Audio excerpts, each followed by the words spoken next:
అందరి నమస్తే. VTV voice for the political ఛానల్కు స్వాగతం. కడప జిల్లా చాపాడు మండలంలోని ఓబుల్రెడ్డిపేటలో ఒక దారుణ హత్య చోటు చేసుకుంది. మద్యం మత్తులో కన్న తల్లిని వేధిస్తున్నాడనే కోపంతో ఒక 16 ఏళ్ల బాలుడు తన తండ్రిని కత్తితో పొడిచి చంపాడు. ఈ ఘటన స్థానికంగా తీవ్ర కలకలం రేపింది.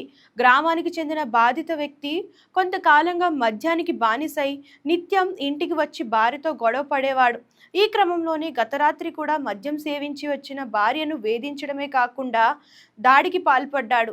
కళ్ల ముందే తండ్రి తల్లిని వేధిస్తుండటం చూసి తట్టుకోలేకపోయిన మైనర్ కుమారుడు ఆవేశానికి లోనయ్యాడు. ఇంట్లోని కత్తిని తీసుకొని తండ్రిపై దాడి చేయడంతో తీవ్ర గాయాలైన తండ్రి అక్కడికక్కడే ప్రాణాలు కోల్పోయాడు. సమాచారం అందుకున్న చాపాడు పోలీసులు ఘటనా స్థలానికి చేరుకొని మృతదేహాన్ని పరిశీలించారు. అనంతరం పోస్టుమార్టం నిమిత్తం ఆసుపత్రికి తరలించారు. నిందితుడైన 16 ఏళ్ల బాలుడిని పోలీసులు అదుపులోకి తీసుకున్నారు. కుటుంబ కలహాలు, మద్యపాన వ్యసనం కారణంగానే ఈ హత్య జరిగినట్లు ప్రాథమికంగా నిర్ధారించారు. కేసు నమోదు చేసి దర్యాప్తు చేస్తున్నారు.